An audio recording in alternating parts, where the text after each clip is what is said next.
হযরতে ওমর রাদিয়াল্লাহু তাআলা আনহু বলেন, আমার সারা জীবনের আমল যদি হযরতে আবু বকর রাদিয়াল্লাহু তাআলা আনহুর এক রাত ও এক দিনের আমলের বরাবর হয়ে যেত, তাহলে আমার জীবন ধন্য বলে আমি মনে করতাম। সাহাবায়ে কেরাম রাদিয়াল্লাহু তাআলা আনহু হযরতে ওমরকে জিজ্ঞাসা করলেন, কোন সে রাত? উত্তরে হযরতে ওমর বলেন, যে রাতে হযরতে আবু বকর রাদিয়াল্লাহু তাআলা আনহু নবী করিম সাল্লাল্লাহু আলাইহি ওয়াসাল্লামের সাথে সাওর পর্বতের গুহায় অবস্থান করেছিলেন।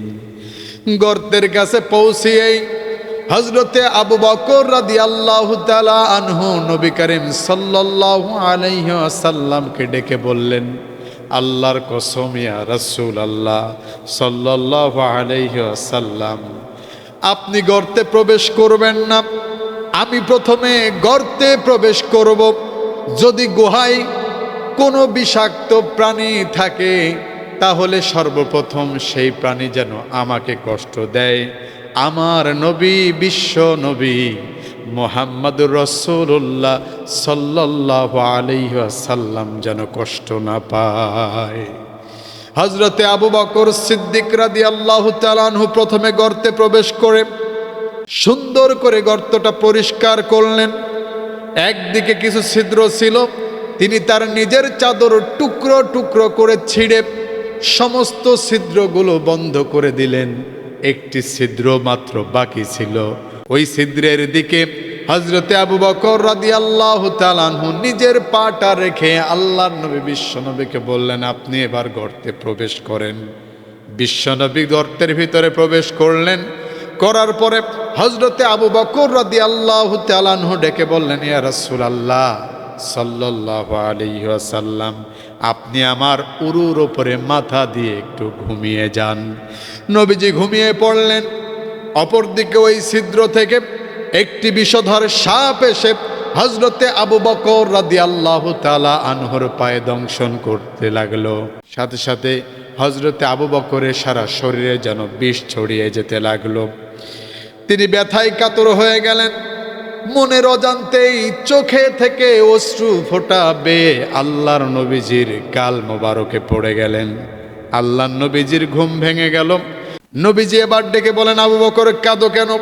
বাড়ির কথা কি তোমার মনে পড়লো নাকি অন্য কোনো কারণে তুমি কাঁদছো? হযরতে আবু বকর রাদিয়াল্লাহু তাআলা আনহু ডেকে বলেন, ইয়া রাসূলুল্লাহ সাল্লাল্লাহু আলাইহি ওয়াসাল্লাম, যেই দিন থেকে আপনার কালেমা গ্রহণ করেছি, আপনাকে আমি ভালোবেসে ফেলেছি ইয়া রাসূলুল্লাহ, ওই দিন থেকে নিজের স্ত্রী, পুত্র, সন্তান, সন্তাদি সমস্ত কিছুর চেয়েও আমি আবু বকর একমাত্র আপনাকেই বেশি ভালোবেসে ফেলেছি। আমার প্রিয় ভাইয়েরা, এই জন্য নবীজির সম্পর্কে যদি জানতে হয়, সাহাবায়ে কেরাম সম্পর্কে আপনার আগে জানা লাগবে। কারণ সাহাবায়ে কেরাম আল্লাহর নবীকে কতটুকু ভালোবাসতেন তার নিদর্শন হযরতে আবু বকর রাদিয়াল্লাহু তাআলা আনহু থেকেও পাওয়া যায়। এরপরে আল্লাহর নবী যখনই বুঝতে পারলেন হযরতে আবু বকরের চোখ থেকে অশ্রু ফোঁটা বেয়ে পড়ছে, সুতরাং তার কষ্ট হচ্ছে, নবীজি দেরি করলেন না।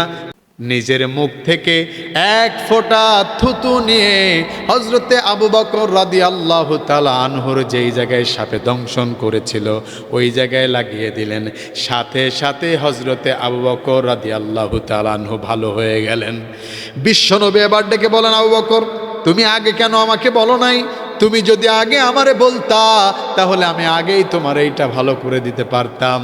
হযরতে আবু বকর রাদিয়াল্লাহু তাআলা আনহু বলেন, ইয়া রাসূলুল্লাহ, আপনি কিছুক্ষণের জন্য কষ্ট করে এসে কিছুক্ষণের জন্য আপনি একটু আরাম ফরমাচ্ছিলেন, একটু বিশ্রাম আপনি নিচ্ছিলেন নবী। আমি যদি আপনাকে ডাকতাম এর মধ্যে ব্যাঘাত ঘটে যেত, আপনার বিশ্রামে ব্যাঘাত ঘটলে আমি তো নিজে কখনো নিজেকে ক্ষমা করতে পারতাম না। এই জন্য আমি চেষ্টা করেছি নিজের কষ্টটা হয়তো ভালো হয়ে যাবে বলে একটু ধৈর্য ধারণ করেছি।